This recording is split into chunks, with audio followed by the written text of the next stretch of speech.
الحمد لله الحمد لله رب العالمين، والصلاة والسلام على سيد الأنبياء والمرسلين خاتم النبيين راحة العاشقين مراد المشتاقين جد الحسن والحسين جد الحسن والحسين.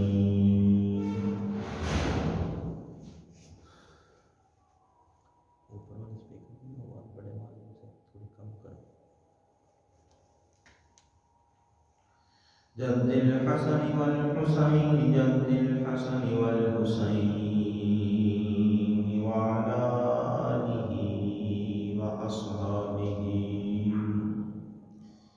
وذرياته وأهل بيته وملة علماء أهل سنته ومرشدي الطار. أما بعد فأعوذ بالله من الشيطان الرجيم. بسم الله الرحمن الرحيم. قال الله تبارك وتعالى في شان حبيبه في القرآن المجيد والفرقان الحميد. سبحان الذي أسرى بعبده ليلا من المسجد الحرام إلى المسجد الأقصى. صدق الله العظيم وصدق رسوله النبي الكريم. قال الله تبارك وتعالى في شان حبيبه في القرآن المجيد والفرقان الحميد. إن الله وملائكته يصلون على النبي يا أيها الذين آمنوا صلوا عليه وسلموا تسليما. الصلاة والسلام عليك يا سيدي يا رسول الله وعلى آلك وصحابك يا سيدي يا حبيب الله. الصلاة والسلام عليك يا سيدي يا خاتم النبيين وعلى آلك وصحابك يا سيدي يا سيدي يا رحمة للعالمين. نبی آخر الزمان آقا دو جہان رحمت عالمیان صلی اللہ علیہ وسلم کی ذات والا تبار پر ہدیت الاسلام اور اللہ تعالیٰ کی حسنہ کے بعد تمام دوست احباب حاضرین سامعین کو میری طرف سے محترمانہ قائدانہ سلام. السلام علیکم ورحمۃ اللہ وبرکاتہ. اللہ تبارک و تعالیٰ کا لاکھ اور کروڑ کروڑ شکر احسان و شمال کے کائنات کا کہ جس نے ہمیں زندگی میں ایک بار پھر جمعۃ المبارک کے دن کے لیے ہم سے سرفراز فرمایا. جمعہ کا دن بڑی برکت والا، عظمت والا، رفعت والا دن ہے. اللہ تعالیٰ ہمیں اس دن کی قدر کرنے کی توفیق عطا فرمائے. آج رجب المرجب کی لاسٹ تاریخ ہے، یعنی 30 رجب المرجب ہے. اس سارے مہینے میں آپ لوگوں نے اس مہینے کے متعلق سنا، اور لاسٹ جمعہ جو ہے وہ ہم نے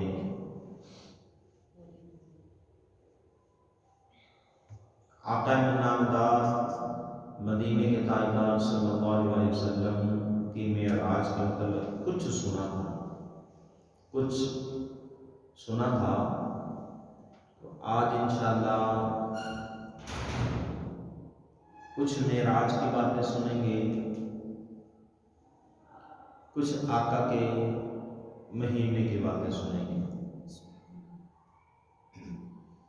کیونکہ جیسے ہی رجب کا مہینہ گزرتا ہے اور شعبان المعظم کا مہینہ تشریف لاتا ہے، تو شعبان المعظم کے مہینے کے متعلق میرے رجب آقا صلی اللہ علیہ وسلم نے فرمایا کہ یہ میرا مہینہ ہے،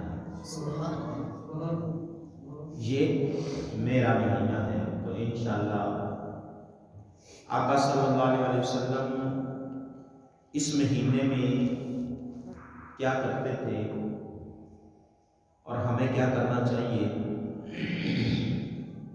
انشاءاللہ یہ سننے کی سعادت حاصل کریں گے۔ پہلے تو دو چار باتیں معراج النبی کی میں عرض کرتا چلوں کہ اللہ تبارک و تعالیٰ نے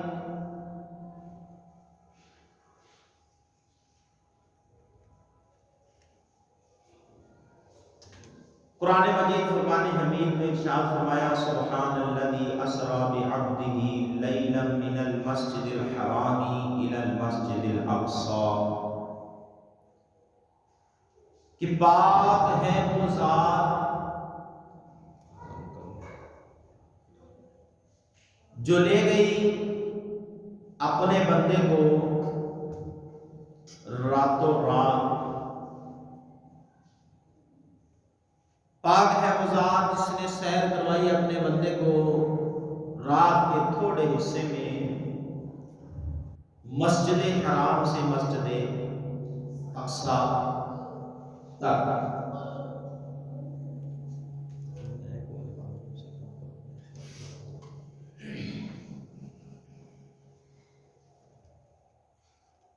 اب اس سے آگے فرمایا اقصی الذی بارکنا حولہ لنریہ من آیاتنا۔ اب مسجد اقصی کے متعلق اللہ تبارک و تعالی ارشاد فرما رہا ہے کہ مسجد اقصی کیا ہے اور اس کی برکت اور اس کی شان کیا ہے، کہ رب فرماتا ہے کہ مسجد اقصی وہ ہے بارکنا حولہ، جس کے ارد گرد ہم نے برکتیں رکھی۔ وہ مسجد کہ جس کے ارد گرد اللہ نے برکتیں رکھی ہیں، وہ ہے مسجد اقصی۔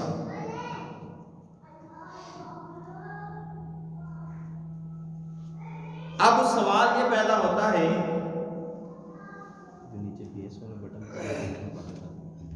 اوپر والے اور یہ ورڈ بڑا والا بند کر، اوپر والے اس کا دو، اس کا لاسٹ والا بٹن نا میک والا، اس کو دو مسجد تو یہ بھی مسجد ہے، پوری دنیا میں مسجدیں ہیں۔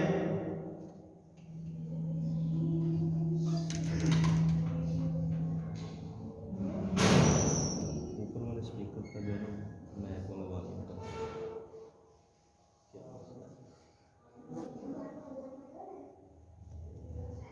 اب اللہ فرما رہا ہے کہ میں نے برکتیں رکھی ہیں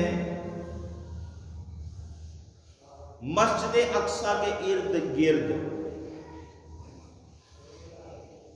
اب مسجد اقصی کے ارد گرد کون سی برکتیں ہیں؟ مسجد اقصی کے ارد گرد جو برکتیں ہیں وہ انبیاء کرام کے مزارات ہیں، وہ انبیاء کرام کے حجرات ہیں، وہ انبیاء کرام کی رہائشیں ہیں۔ انبیاء کرام کو مسجد اقصی کے ساتھ نسبت ہے۔ مسجد اقصی میں بہت سارے انبیاء کرام نے عبادتیں ریاضتیں کی ہیں۔ مسلمانوں کا پہلا قبلہ جو ہے وہ مسجد اقصی ہوا کرتا تھا۔ اب جہاں پر حضرت سلیمان علیہ نبینا علیہ السلام رہے وہ برکت والی جگہ، حضرت موسیٰ علیہ السلام رہے برکت والی جگہ، حضرت عیسیٰ علیہ السلام رہے برکت والی جگہ،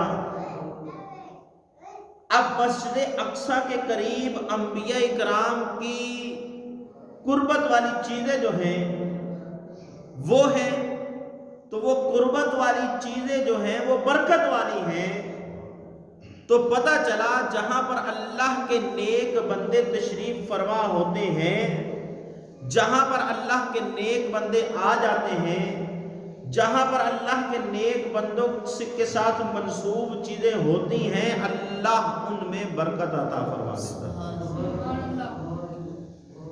اب مسجد اقصیٰ جہاں پر جناب مقتدی آئیں رہیں، تو اللہ فرمائے کہ اس کے ارد گرد ہم نے برکتیں رکھی ہیں۔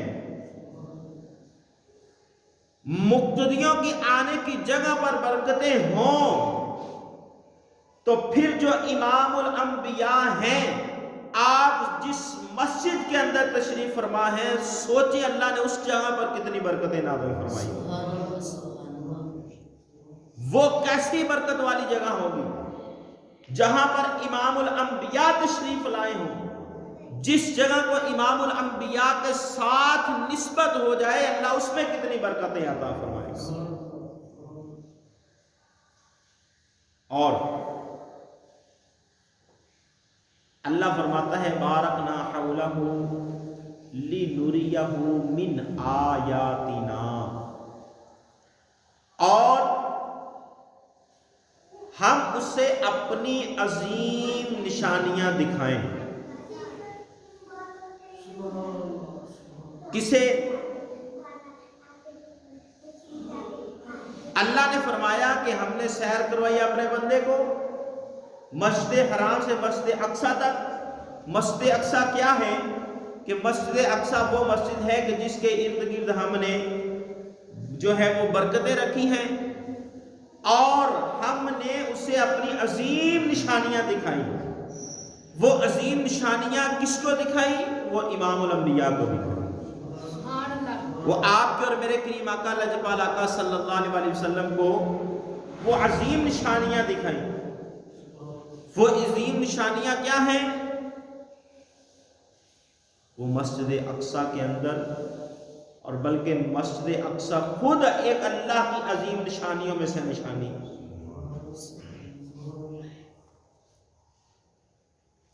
وہ مسجد اقصیٰ بیت المقدس جو ہے وہ خود اللہ کی عظیم نشانیوں میں سے ایک نشانی ہے۔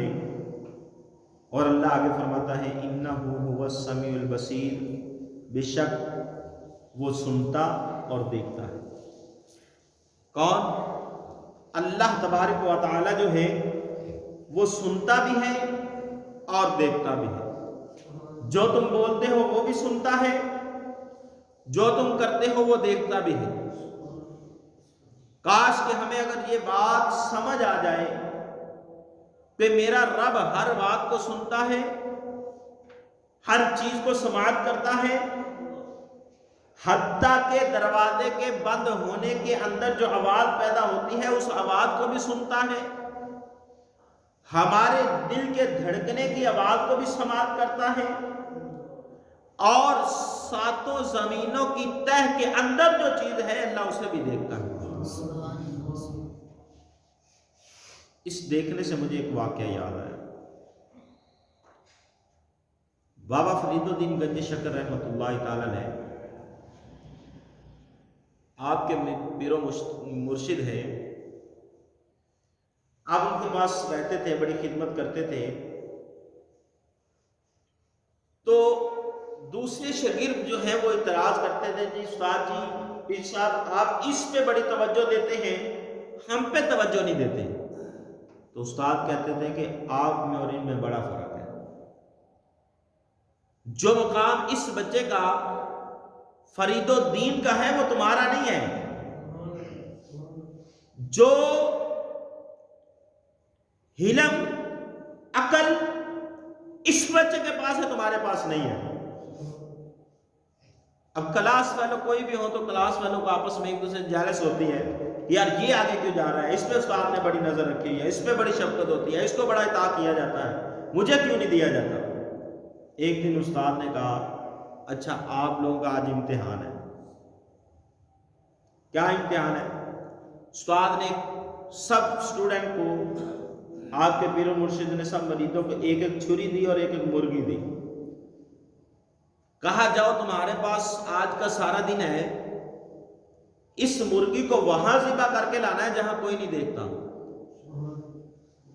جہاں تمہیں کوئی نہ دیکھ رہا ہو اس کو وہاں ذبح کر کے لانا ہے۔ اس اسٹوڈنٹ نے کہا، مریدین نے کہا یہ تو کوئی مسئلہ ہی نہیں ہے۔ وہ جناب گیا، کوئی 5 منٹ بعد آ گیا، کوئی 10 منٹ بعد آ گیا، کوئی کسی کونے میں جا کے ذبح کر کے لے آیا اور کسی کونے میں ذبح کر کے لے آیا۔ اب بابا فرید گنج شکر فرید الدین رحمت اللہ تعالی علیہ، آپ شام کو واپس اسی طرح مرغی بھی پکڑی ہے اور چھری بھی پکڑی ہے، زندہ مرغی لے کر واپس آ گئے۔ اب دوسرے جو مریدین تھے وہ ہنسنے لگے کہ اس کو کوئی جگہ ہی نہیں ملی جہاں پہ کوئی نہ دیکھتا ہو۔ اب آپ کے پیر و مرشد نے کہا فرید الدین بتاؤ تم مرغی ذبح کر کے نہیں لائے؟ یہ تو 5-10 منٹ بعد سارے آ گئے تھے۔ کہا حضور مجھے کوئی ایسی جگہ ہی نہیں ملی، میں نے بڑی جگہ تلاش کی ہیں مگر مجھے ایسی جگہ کوئی نہیں ملی جہاں مجھے میرا رب نہ دیکھ رہا۔ سبحان اللہ۔ آپ نے کہا تھا جہاں کوئی بھی نہ دیکھ رہا ہو وہاں اس کو ذبح کرنا ہے۔ میں مکان کے اندر گیا تو وہاں بھی میرا رب مجھے دیکھ رہا تھا، میں صحرا کے اندر گیا وہاں بھی میرا رب مجھے دیکھ رہا تھا۔ پوری روئے زمین کے اوپر کوئی ایسی جگہ نہیں مجھے ملی جہاں پر میرا رب مجھے نہ دیکھ رہا ہو، بس میرا رب مجھے دیکھ رہا تھا اس لیے میں ذبح کر کے نہیں لایا، اور آپ کا حکم تھا کہ جہاں کوئی نہ دیکھ رہا وہاں ذبح کرنا۔ پھر پیر و مرشد نے دوسرے مریدوں کو کہا تمہارے اندر اور فرید الدین کے اندر یہ فرق ہے، تم تو گئے ہو کہ تمہیں کسی انسان نے نہیں دیکھا تم ذبح کر کے لے آئے ہو، مگر میں نے کہا تھا جہاں کوئی بھی نہ دیکھ رہا ہو۔ اب فرید الدین اس بات کو سمجھا تھا میں جہاں بھی جاؤں گا میرا رب مجھے دیکھ رہا ہے۔ اور جس بندے کو یہ بات کی خبر ہو جائے نا، جس کے ذہن میں یہ بات بیٹھ جائے کہ میرا رب مجھے دیکھ رہا ہے، کوئی دیکھے نہ دیکھے میرا رب مجھے دیکھ رہا ہے، پھر بندہ جو ہے وہ کامل ایمان والا بنتا ہے۔ گناہ کرنے سے پہلے، چھپ کر گناہ کرنے سے پہلے یہ ذہن میں بٹھائے کہ میرا رب مجھے دیکھ رہا ہے۔ جب یہ سوچے گا میرا رب مجھے دیکھ رہا ہے، پھر گناہ کرتے ہوئے بھی شرم آئے گی۔ کسی کو دھوکہ دینے سے پہلے یہ سوچ لے کہ میرا رب مجھے دیکھ رہا ہے۔ کسی کے سامنے جھوٹ بولنے سے پہلے یہ سوچ لے میرا رب سن بھی رہا ہے اور دیکھ بھی رہا ہے۔ کسی کے ساتھ فراڈ کرنے سے پہلے یہ سوچ لے میرا رب دیکھ بھی رہا ہے، سن بھی رہا ہے، میں جو بول رہا ہوں وہ بھی سن رہا ہے، میں جو کر رہا ہوں وہ بھی دیکھ رہا ہوں۔ کسی کے ساتھ غلط کرنے سے پہلے یہ ضرور سوچ لے کہ اس کو تو میں دھوکہ دے لوں گا، مگر اپنے رب کو کیسے میں دھوکہ دوں گا جو مجھے دیکھتا بھی ہے اور سنتا بھی ہے، جس نے واضح کئی بار قرآن مجید میں فرمایا ہے انہ هو السمیع البصیر، کہ وہ دیکھنے والا بھی ہے اور سننے والا بھی ہے۔ بہرحال موضوع یہ نہیں ہے، معراج النبی کی بات چل رہی تھی۔ کریم آقا صلی اللہ علیہ وسلم کو اللہ نے مسجد اقصی میں اپنی عظیم نشانیاں دکھائی۔ مسجد اقصی کے گرد و نواح میں جو چیزیں تھیں وہ اللہ نے دکھائی اپنے محبوب کو، اور پھر آگے آسمانوں کا سفر جاری ہوا، پہلے آسمان پہ، دوسرے، تیسرے، چوتھے آسمان پر۔ پہلے آسمان پر پہنچے تو حضرت آدم علیہ نبینا علیہ السلام سے ملاقات ہوئی، انہوں نے ویلکم کیا۔ پھر آگے گئے تو کسی آسمان پر حضرت عیسیٰ علیہ السلام سے ملاقات ہوئی، تو کسی آسمان پہ حضرت ہارون علیہ السلام سے ملاقات ہوئی۔ سب جب 7ویں آسمان پر پہنچے تو 7ویں آسمان پر حضرت ابراہیم علیہ نبینا علیہ السلام سے ملاقات ہوئی۔ اب یہاں پہ ایک اور بات کرتا چلوں کہ جو لوگ یہ کہتے ہیں نا جو مر گیا وہ مٹی ہو گیا، اللہ کے نبی معاذ اللہ مر کے ختم ہو گئے، تو ان لوگوں کے لیے میں یہ کہنا چاہوں گا کہ اللہ کے نبی مر کے مٹی نہیں ہوئے، تمہارے ایمان مر کے مٹی ہو گئے۔ تمہیں رب نے وہ ایمان ہی نہیں دیا جس ایمان کی آنکھ کے ساتھ تم دیکھ سکو گے اللہ کے نبیوں کی شان کیا ہے۔ تم اپنے اوپر فکر کرو،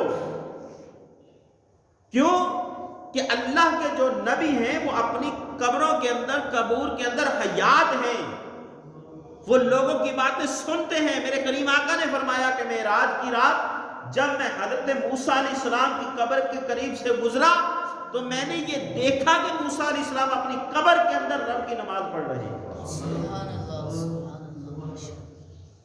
حضرت موسیٰ علیہ السلام قبر کے اندر نماز ادا فرما رہے ہیں، یہ میرے کریم آقا صلی اللہ علیہ وسلم نے خود اپنی آنکھوں سے ملاحظہ فرمایا۔ یا حضرت موسیٰ علیہ السلام قبر کے اندر حیات رہ سکتے ہیں، حضرت موسیٰ علیہ السلام قبر کے اندر نماز پڑھ سکتے ہیں، تو پھر امام الانبیاء کا قبر کے اندر کیا شان ہوگی، کیا عالم ہوگا، کیا مقام ہوگا۔ بہرحال میرے کریم آقا صلی اللہ علیہ وسلم نے ارشاد فرمایا 7ویں آسمان پر حضرت ابراہیم علیہ السلام سے ملاقات ہوئی، پھر آگے 7ویں آسمان سے آگے پھر سدرۃ المنتہا پر پہنچے۔ سدرۃ المنتہا وہ جبریل امین علیہ السلام کے رہنے کی جگہ ہے، جہاں پر جبریل علیہ السلام رہتے ہیں۔ اب سدرہ جو ہے یہ بیری کے درخت کو کہا جاتا ہے، وہاں پر بیری کا درخت ہے۔ بیری کا درخت جو ہوتا ہے یہ برکت والا ہوتا ہے۔ بہرحال سدرۃ المنتہا پر جا کے جبریل امین علیہ السلام عرض کرنے لگے کہ یا رسول اللہ اب اس سے آگے میں نہیں جا سکتا، یا رسول اللہ اب اس سے آگے میں نہیں جا سکتا۔ کریم آقا صلی اللہ علیہ وسلم نے فرمایا جبریل کیوں نہیں جا سکتے؟ عرض کی یا رسول اللہ اس سے آگے 1 انچ 1 قدم بھی آگے بڑھوں گا تو میرے پر جل کر راکھ ہو جائیں گے۔ نوری مخلوق ہے، بلکہ نوریوں کا سردار ہے، سب سے زیادہ نور والا ہے، فرشتوں کے اندر سب سے زیادہ نور والا ہے، مگر وہ عرض کر رہے ہیں کہ یا رسول اللہ اگر اس سے آگے 1 قدم بھی بڑھوں گا تو میرے پر جو ہیں یہ جل کر راکھ ہو جائیں گے۔ اس سے آگے رب کے انوار و تجلیات جو ہیں وہ اس قدر زیادہ برس رہی ہیں، اس قدر رب کے زیادہ انوار و تجلیات ہیں کہ میں ان انوار و تجلیات کو برداشت نہیں کر سکتا، میرے پر چل کر راکھ ہو جائیں گے۔ یا رسول اللہ اس سے آگے اگر کوئی جا سکتا ہے تو وہ رب کا محبوب ہی جا سکتا ہے۔ اب جبریل امین نے سدرۃ المنتہا پہ ہمیں یہ عقیدہ دیا، یہ عقیدہ جو ہم یہ کہتے ہیں کہ نبی کریم علیہ السلام جیسا کوئی نہیں ہے، رب نے کوئی آپ کا ثانی بھی پیدا نہیں کیا، آپ جیسا تو ہونا دور کی بات ہے، آپ کا ثانی بھی کوئی پیدا نہیں کیا۔ یہ ہمارا اہل سنت کا عقیدہ ہے، اور یہ عقیدہ ہمیں کس نے دیا؟ یہ عقیدہ ہمیں جبریل امین نے دیا ہے، یہ عقیدہ ہمیں جبریل علیہ السلام نے دیا ہے۔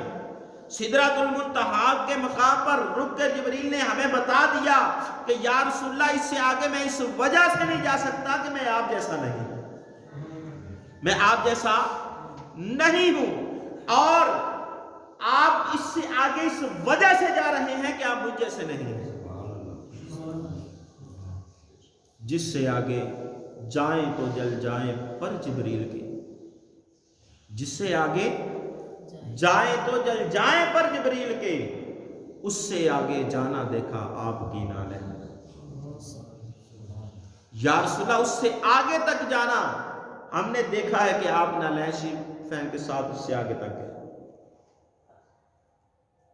اللہ اکبر کبیرہ۔ پھر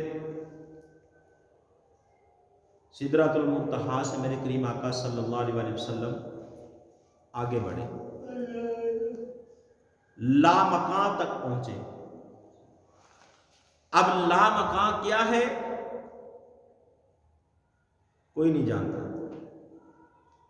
سدرۃ المنتہا تک جبریل جانتے تھے، تو ہمیں بتایا گیا کہ سدرۃ المنتہا تک جانے تک یہ مناظر ہیں، مگر سدرۃ المنتہا سے آگے لامکان تک کیا ہے اور لامکان کہاں ہے یہ بھی کوئی نہیں جانتا۔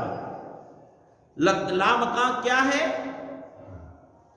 اور کہاں ہے، میرے کریم آقا کہاں تک گئے اور کیا کیا دیکھا، کیا کیا نظارے کیے، یہ خدا جانے یا مصطفیٰ جانے،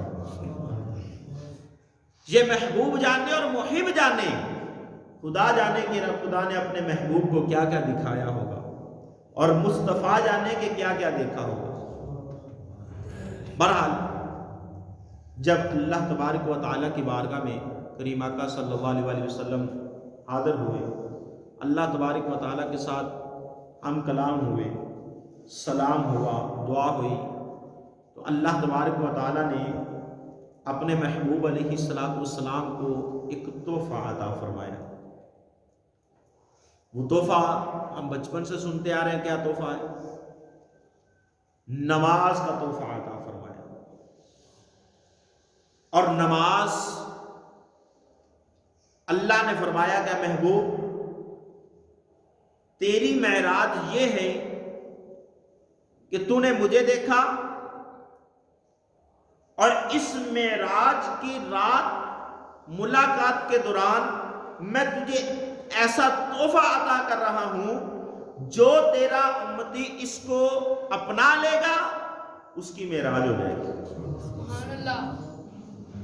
تیری معراج کہ تو نے مجھے دیکھا، اور تیرے امتیوں کی معراج کے لیے میں تجھے ایسا تحفہ دے رہا ہوں، جو اس پر عمل کرے گا، جو اس کی پابندی کرے گا، میں اسے معراج کروں گا۔ اس کی سمجھے معراج ہے، وہ تحفہ نماز ہے۔ روایات میں یہ بتایا گیا کہ نماز مومن کی معراج ہے۔ کیسے؟ کہ جب مومن صدق دل کے ساتھ رب کی بارگاہ میں کھڑا ہو جاتا ہے، اور حدیث مبارکہ میں ہے کہ جب تم نماز کے لیے کھڑے ہو تو اس یقین کے ساتھ کھڑے ہو، اس سوچ کے ساتھ کھڑے ہو، اس نظریے کے ساتھ کھڑے ہو کہ میں رب کو دیکھ رہا ہوں، میں رب کو دیکھ رہا ہوں۔ اور پھر اگر یہ سوچ، یہ نظریہ نہ بنے تو پھر یہ تصور کریں کہ میرا رب مجھے دیکھ رہا ہے۔ اور حضرت علی رضی اللہ تعالیٰ عنہ تو فرماتے ہیں کہ میں اس وقت تک سجدے سے سر نہیں اٹھاتا تھا جب تک میں رب کا دیدار نہیں کر لیتا تھا۔ ایسے نہیں کہا گیا جو ہے وہ نماز مومن کی معراج ہے۔ کبھی اپنے تن من دن کے ساتھ نماز میں کھڑے تو ہو، ہمارا حال الٹا ہے اس سے۔ ہم تو نماز میں کھڑے ہوتے ہیں تو جناب سارے دن کا حساب کتاب نمازوں میں کرتے ہیں، ساری بھولی ہوئی جناب 20 سال پرانی باتیں بھی ہمیں نماز میں یاد آ جاتی ہیں۔ جو باتیں ہمیں کبھی نہیں یاد رہتی وہ بھی نماز میں یاد آنی شروع ہو جاتی ہیں۔ کیوں؟ کہ ہمارا خیال نماز کی طرف نہیں ہوتا۔ آپ کو نسخہ دے دیتا ہوں نماز کے اندر خیال لانے کا، کہ نماز سے خیال باہر نہ جائے، خیال باہر نہیں جائے گا، اس پہ عمل کر لیں۔ وہ نسخہ کیا ہے؟ آپ نماز عربی کے ساتھ ساتھ نماز کا ترجمہ یاد کر لیں، عربی کے ساتھ ساتھ نماز کا ترجمہ یاد کر لیں۔ عربی جب پڑھیں گے ساتھ جناب آپ ترجمے پہ غور کرتے چلے جائیں گے، آپ کا خیال نماز کے باہر جائے گا ہی نہیں۔ آپ کو یہ پتہ ہوگا کہ میں اپنے رب کے ساتھ گفتگو کیا کر رہا ہوں۔ نماز کے اندر کھڑے ہو کے ہمیں پتہ ہی نہیں ہے کہ ہم رب سے باتیں کیا کر رہے ہیں۔ جب نماز میں کھڑے ہوں تو کھڑے ہو کر جو ہے سب سے پہلے جب ثنا پڑھیں گے تو اس کے ترجمے پہ جب غور کریں گے نا تو آپ کو پتہ چلے گا کہ آپ کس ذات کی تعریف کر رہے ہیں، آپ بول کیا رہے ہیں؟ سبحانک اللہم و بحمدک، اے اللہ تو پاک ہے، ساری تعریفیں تیرے لیے ہیں۔ اب سوچیں کہ جب زبان پر عربی ہو اور ذہن کے اندر یہ اردو ترجمہ ساتھ ساتھ چل رہا ہو، پتہ چل رہا ہو کہ میں کیا بول رہا ہوں، سوچ کہیں اور جائے گی۔ اور جب اس طرح نماز ادا کریں گے نا تو نماز پڑھنے کا بھی مزہ آئے گا۔ پھر آپ کہیں گے یار آج تو نماز پڑھنے کا مزہ ہی آ گیا۔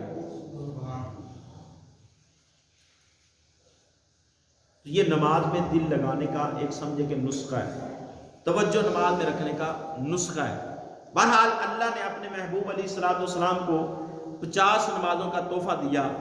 اب نبی کریم علیہ السلام 50 نمازیں لے کر جب واپس آئے تو رستے میں حضرت موسیٰ علیہ السلام سے ملاقات ہوئی۔ حضرت موسیٰ علیہ السلام نے راستہ روک لیا، عرض کی یا رسول اللہ صلی اللہ علیہ وسلم آپ واپس جائیں، نمازیں کم کروا کے آئیں، آپ کی امت 50 نمازیں نہیں پڑھ سکے گی۔ آپ کی امت 50 نمازیں بولو تو صحیح نہیں پڑھ سکے گی۔ آقا علیہ السلام واپس گئے، اللہ کی بارگاہ میں عرض کی کہ یا اللہ کم کر دے۔ اللہ نے 5 نمازیں کم کر دی۔ کتنی کم کی؟ 5۔ کتنی کم کی؟ 5۔ باقی کتنی رہ گئی؟ 45۔ پھر حضرت موسیٰ علیہ السلام نے روک لیا، یا رسول اللہ پھر جائیں اور کم کروائیں، 45 بھی زیادہ ہے۔ آپ علیہ السلام پھر واپس گئے، پھر 5 کم ہو گئی، 40 رہ گئی۔ اس طرح کرتے کرتے 9 چکر لگائے، 9 چکر لگائے اللہ کی بارگاہ میں، 5 کر کے نمازیں کم ہوتی رہی۔ اب یہ 5 کم کرنے میں حکمت کیا تھی؟ اللہ تبارک و تعالیٰ چاہتا تو ایک ہی بار جناب وہ 45 کم کر دیتا۔ وہ جانتا تھا حضرت موسیٰ علیہ السلام سے زیادہ علم میرے رب کے پاس ہے۔ میرا رب یہ جانتا تھا کہ میرے محبوب کی امت 50 نہیں پڑے گی، مجھے 5 کرنی پڑیں گی، یہ میرے رب کو علم تھا۔ مگر 50 کو 5 کم کرنے میں حکمت کیا تھی؟ وجہ کیا تھی؟ وجہ یہ تھی، پہلی بات جو ہے وہ یہ ہے کہ جب ایک محبوب دوسرے محبوب سے جدا ہوتا ہے تو پھر اتنی جلدی جدا کرنے کو دل نہیں کرتا ہے۔ جب ایک محبوب دوسرے محبوب سے جدا ہوتا ہے، کوئی بڑا سکا مہمان آ جائے جناب جس سے ہم بڑی محبت کرتے ہیں، تو جب وہ رخصت ہونے لگتا ہے تو اس کو رخصت کرنے کا انداز ہمارا کیا ہوتا ہے؟ وہ کہتا ہے اچھا یار مجھے جانے دو، چلو یار ٹھیک ہے پھر جانا ہے تو، اور کھڑے ہونے لگتا ہے چل یار بیٹھ جا 2 منٹ چلے ہی جانا ہے یار۔ اچھا وہ پھر 2-4 منٹ بعد پھر کھڑا ہوگا، پھر نکلنے لگے گا تو پھر اس کے ساتھ چل کے دروازے پر آ کے پھر اس کو روک لیں گے، پھر کوئی نہ کوئی بات چھیڑ لیں گے۔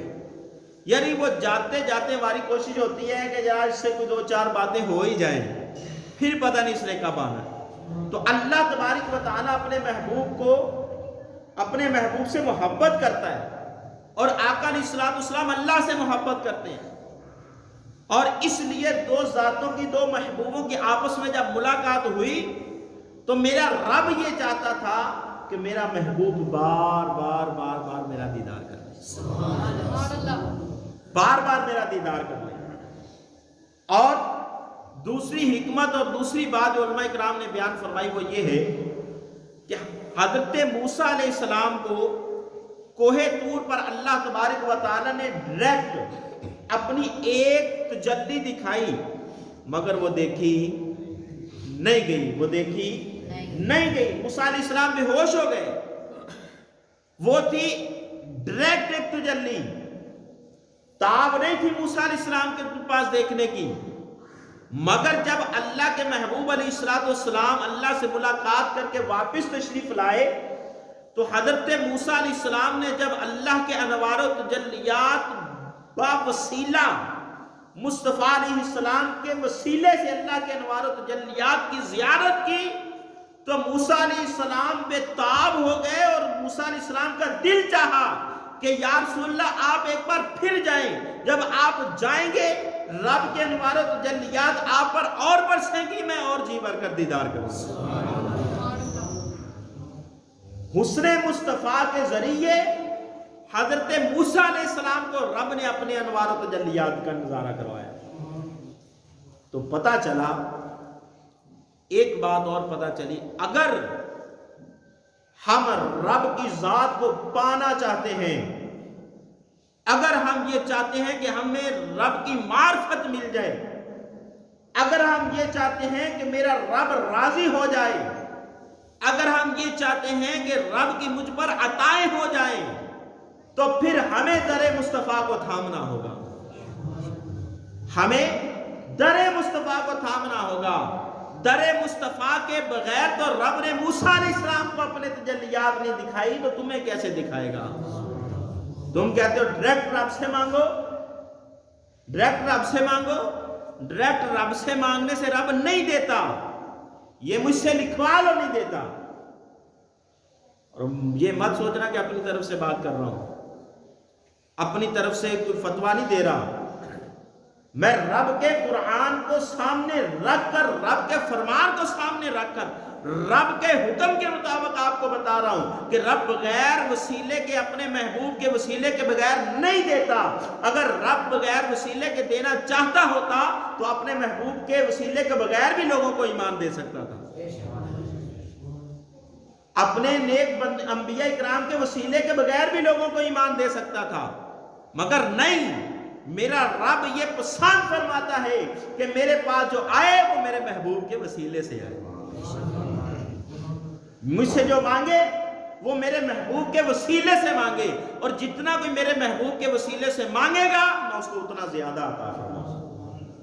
اسی لیے تو حضرت موسیٰ علیہ السلام نے بار بار عرض کی، یا رسول اللہ اب پھر جائیں ذرا ایک بار، یا رسول اللہ آپ ایک بار پھر جائیں، یا رسول اللہ آپ جب جاتے ہیں پھر آتے ہیں تو رب کے انوار و تجلیات آپ کی ذات پر برس رہے ہوتے ہیں، زیادہ ہو جاتے ہیں، میں رب کے انوار و تجلیات کا اور جی بھر کر نظارہ کر لیتا ہوں۔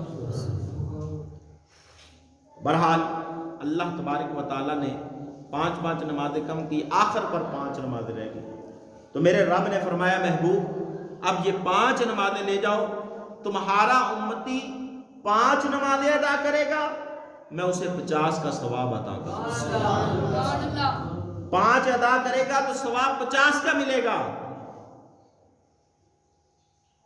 کتنا بدبخت ہے امتی کہ 5 کے بدلے 50 کا نفع ہی نہیں لیتا۔ دنیا کا مال ہے نا، کوئی ہمیں کہے نا جی جناب آپ ایسا کریں، یہاں پہ 10 روپے انویسٹ کریں، آپ کو رات کو 50 روپے منافع ہوگا، ہم کیا کریں گے؟